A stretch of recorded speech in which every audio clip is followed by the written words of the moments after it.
तो खालिस्तानी है। चाहे अगर तुम बॉर्डर पे मर जाओ तब तो ठीक है, लंगर लेके कभी मुसीबत आए वहाँ पहुँच जाओ, मर जाओ इनके लिए, तक तो ठीक है। अपना हक मांगोगे फिर खालिस्तानी हो। तो यहाँ पर नहीं सर, प्रशासन को सरकार ने हिदायत दे रखी है, यहाँ तक तो पहुँचने ही नहीं दे रहे लोगों को। और दूसरा देखिए अभी धीरे धीरे अभी चंद दिन हुए हैं, अब धीरे धीरे जनता बहुत आने लग रही है। वहाँ के बारे में सब कुछ जानते हैं, लेकिन उनके दिल्ली के अंदर ये दूसरा कांड हो रहा है। लेडीज जैसे झांसी की रानी ने अंग्रेज भगा दिए, वैसे ही नारियों को कमजोर ना समझा जाए। वो सो रहा है, वो जो चौकीदारी कर रहा है वो कर्नाटक के अंदर कर रहा है। यहाँ पर खिलाड़ी वो दुखी हैं, अपनी इज्जत के लिए प्रदर्शन कर रही हैं, सजा दिलाने के लिए।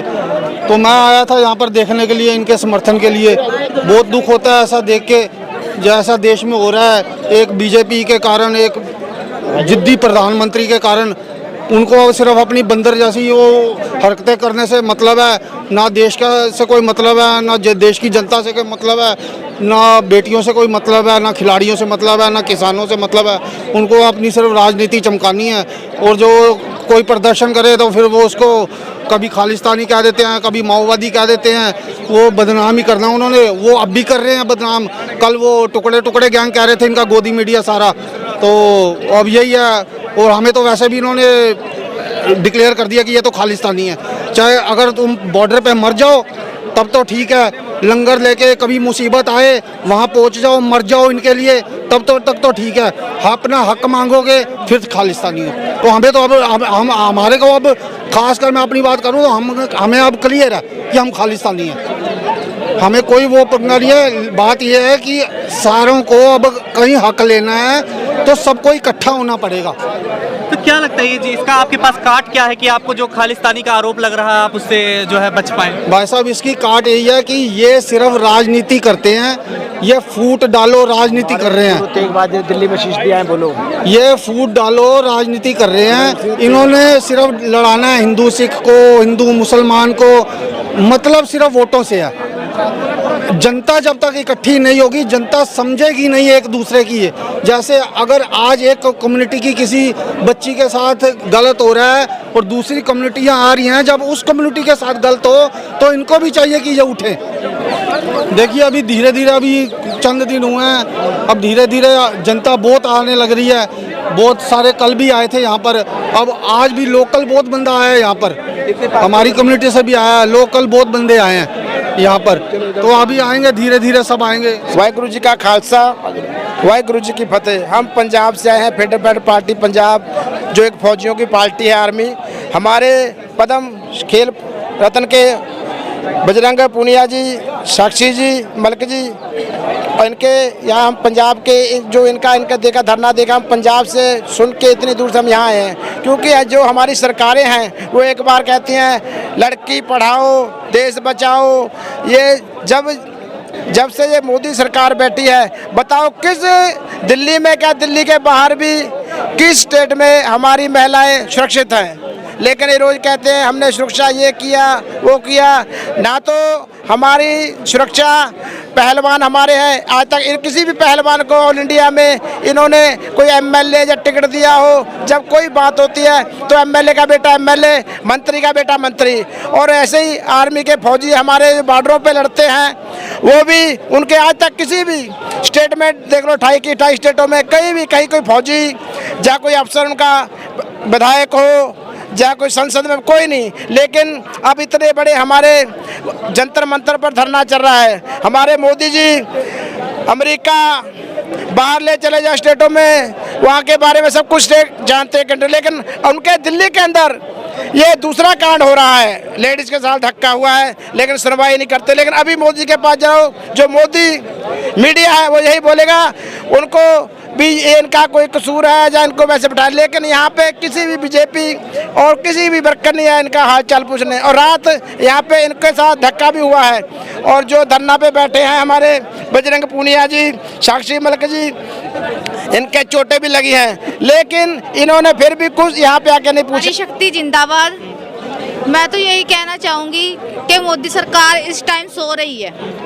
जब जंतर मंतर पे इतना बड़ा धरना लगाया जा रहा है, साक्षी को इंसाफ नहीं दिया जा रहा है। मोदी सरकार की आंख क्यों नहीं खुल रही है? जब इतने दिनों से यहाँ पे धरना लग रहा है तो मोदी सरकार की आंखें क्यों नहीं खुल रही है? तो मोदी सरकार को अपनी आंखें खोलनी चाहिए, नींद से उसको जागना चाहिए कि उसके पहलवानों के साथ क्या हो रहा है। जब पहलवान मेडल जीत के लेके आता है तो देश की शान बढ़ती है, बहुत ज़्यादा खुशी होती है। लेकिन जब पहलवान लेडीज पहलवान के साथ दुर्व्यवहार होता है, तो जब वो अपने हक के लिए बोलती है तो मोदी सरकार को ये बात क्यों नहीं अच्छी लगती है? जब कोई अपने हक में बोलता है, अपने हक में बोलना ये हमारा अधिकार है। हरियाणा का मुद्दा बताया जा रहा था, पंजाब से आप लोग आ गए। हाँ जी, हम पंजाब से आए हैं, हम साक्षी के समर्थन में आए हैं, उसके साथ एक मिनट बोल देने दीजिए। उसके साथ समर्थन में आए हैं ताकि हम उसका साथ दे सके। और हमारी फ्रीडम फाइटर पार्टी पूरी आज इस जगह पे मौजूद है। हम लुधियाना से आए हैं, पंजाब से आए हैं। पहले भी हमारे सीनियर सर कुलदीप सिंह बराड़ जी वो आकर यहाँ पर चले गए हैं, उन्होंने भी बहुत ज़्यादा समर्थन हमारे इस साक्षी बहन के साथ, बजरंग पुनिया के साथ दिया है।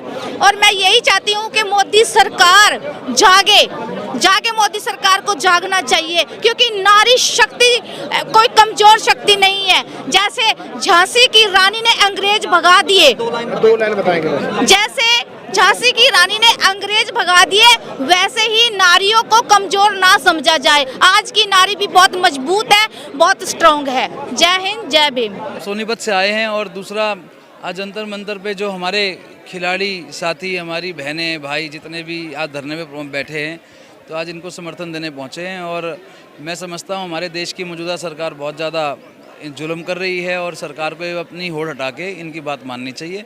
और अगर ये कोई ब्लेम ऐसा लगा है, हमारे खिलाड़ी साथी लगा रहे हैं, तो ये बहुत ही बेशर्मी की बात है सरकार के लिए कि भाई सरकार अपनी आंखें फ्री बंद करके बैठी है। क्या लग रहा है यहाँ पे जिस तरीके का माहौल बनाया जा रहा है? यहाँ पर नहीं सर, प्रशासन को सरकार ने हिदायत दे रखी है, यहाँ तक तो पहुँचने ही नहीं दे रहे लोगों को। और दूसरा, बाहर आप जाकर देखो, ऐसा माहौल है कि जिस तरीके आज आम आदमी को ये महसूस हो रहा है कि हमारे देश के जो मान सम्मान ऊंचा करके आने वाले खिलाड़ी हैं, आज उनके ऊपर सरकार अत्याचार करने का काम कर रही है। क्या कहेंगे, मैसेज क्या देना चाहेंगे लोगों के लिए? आप देना चाहूँगा कि भाई हमारे को अपने खिलाड़ी साथियों के लिए सबको एकजुट होकर राजनीति से ऊपर हटकर इनकी मदद करनी चाहिए, इनकी आवाज़ें उठानी चाहिए, क्योंकि बहुत ही सेंसिटिव और बहुत ही सीरियस मामला है देश के। से आप भी हैं कि या राजनीतिक अड्डा बनता जा रहा है, ऐसा आरोप भी लग रहा है? नहीं, ऐसा आरोप क्या लग रहा है? आप देखो, हर अलग अलग संस्थाओं से, अलग अलग जगह से लोग यहाँ पर पहुँचे। ये कोई राजनीति अड्डा होता तो राजनीति बैनर के नीचे होता। ये राजनीति करने के लिए राजनीतिक मंच होते हैं, पर ऐसी चीज़ें राजनीति के लिए नहीं होती। ये शरण सिंह जिस तरीके से अब लग रहा है कि मीडिया के माइक को भी बंद करा रहे हैं, नाम नोट करवा रहे हैं। सरकार की होड़ है ये, सरकार अपनी एक ये ऐसी चादर डालकर बैठी है कि भाई आम आदमी की हो चाहे किसानों की हो। पहले किसानों का भी सरकार ने ऐसा किया, अब खिलाड़ियों में ऐसा करिए। मतलब पहली सरकार ऐसी देखी है अपने देश के अंदर जो हर वर्ग आज जिसके ऊपर धरने पर बैठा है। नहीं, आरोप थोड़ी लगता है। वो आपने देखिए वीडियोस देखे हैं किस तरह से सर तोड़े गए हैं, आपने देखा कि टांग भी टूटी हुई है बच्ची की एक। तो ये सारी चीज़ें जो है, देखिए देश के अंदर जो है तानाशाही राज चल रहा है। मुझे ऐसा लग रहा है कि लोकतंत्र को ख़त्म किया जा रहा है, संविधान की धज्जियाँ उड़ाई जा रही हैं और सिर्फ गुंडा राज लागू करना चाहते हैं शायद। जिस तरह से सेंगर के समर्थन में रैलियाँ की गई, उसने बेटी के साथ अत्याचार किया और फिर उसके समर्थन में सरकार के नुमाइंदे जो है मतलब समर्थन करते हैं। आप ये देखिए, इसी तरह से देश की बेटियां यहाँ पर बैठी है 12 दिन से लगातार वो प्रोटेस्ट कर रही हैं। वो कह रही हैं कि हमारे ऊपर जो अत्याचार हुआ है, जो हमारे साथ में हरेसमेंट किया गया है, उस पर आप केस करिए, उसको अरेस्ट करिए, वो उसको जो है मतलब अध्यक्ष पद से जो है इस्तीफा दे मतलब कराइए। लेकिन क्या है कि मोदी जी जो है वो चौकीदारी कर रहे हैं, तो कर्नाटक के अंदर कर रहे हैं। जो कहते थे बेटी बचाओ बेटी पढ़ाओ, जो बेटियों के बचाने की बात करते थे, आज वही जो है बेटी के नाम पर जो है चुप्पी साधे हुए हैं। क्यों? तो ये पूरी तरह से लग रहा है कि रात जो अत्याचार किया गया है वो आपने भी देखा है। वो आरोप नहीं लगा रहे, वो ये पहलवान जो है यहाँ पर आरोप नहीं लगा रहे। जो बेटियां हैं वो आपके सामने हैं, तस्वीरें आपके सामने हैं, जो चोट लगी हुई है वो आपके सामने है। लेकिन देश का चौकीदार जो है वो सो रहा है। वो जो चौकीदारी कर रहा है वो कर्नाटक के अंदर कर रहा है। तो मुझे ऐसा लगता है कि देश के प्रधानमंत्री बन के काम नहीं कर रहे। मोदी जी जो है एक भारतीय जनता पार्टी के प्रचार मंत्री बन के रह गए। इस तरह से वो काम कर रहे हैं। क्यों? जो देश की बेटियां जो विदेशों में झंडा लहरा कर आई है, तिरंगा फहरा कर आई है, गोल्ड मेडल जीत कर लाई है, अपने देश का नाम जो है विदेशों में भी रोशन किया है, आज उन पर अत्याचार हो रहा है तो उनकी जो है सुनवाई नहीं हो रही। कल जो है आप फोटो खिंचाने आ गए थे कि इन्होंने जो है देश के लिए गोल्ड मेडल जीता है, और ऐसी जो है ये देश की बेटियां हैं, ये हम सब देश की बेटियों के साथ हैं, पहलवानों के साथ हैं, खिलाड़ियों के साथ हैं। आज वो लोग कहाँ गए? आज वो नेता कहाँ गए? आज नरेंद्र मोदी कहाँ सो रहे हैं? ये देश की जनता सवाल कर रही है देश के प्रधानमंत्री से कि आप देश की मतलब प्रधानमंत्री है देश के या प्रचार मंत्री है भारतीय जनता पार्टी के?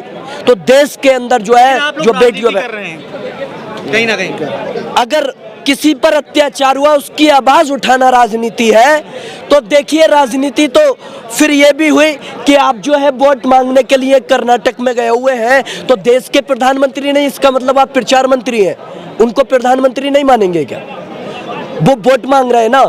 जब देश के प्रधानमंत्री हैं, देश के अंदर जंतर मंतर पर दिल्ली से मतलब उनके जहां पर वो रह रहे हैं कितनी दूर है जंतर मंतर, बगल में बैठे हुए 12 दिन से जो बेटियां देश की इनकी आवाज जो है नहीं पहुंच रही उनके कानों तक, सो रहे हैं, तो फिर देश की जनता जागेगी। और देश की जनता जब जाग कर यहाँ आ रही है, आप कह रहे हो राजनीति कर रहे हैं, ये राजनीति नहीं है। देश की बेटी को इंसाफ दिलाने के लिए भारत के कोने कोने से लोग आएंगे।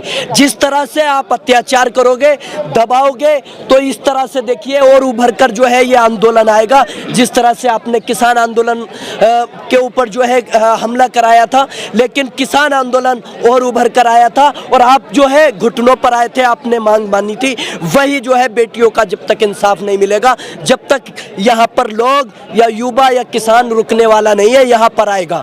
आपसे मैं एक आपके माध्यम से मैं सरकार के नुमाइंदों को भी बता देना चाहता हूँ कि यहाँ से किसान जाने वाला नहीं है। किसान भी आ चुके हैं, जवान भी आ चुके हैं। यहाँ पर हमारे खिलाड़ियों को, हमारे रेसलरों को जब तक इंसाफ नहीं मिलेगा, और जितने भी लोग अभी घरों में बैठे हैं, तो एक शेर के माध्यम से मैं आगाह करना चाहता हूँ कि जलते घर को देखने वालों फूस का छप्पर आपका है।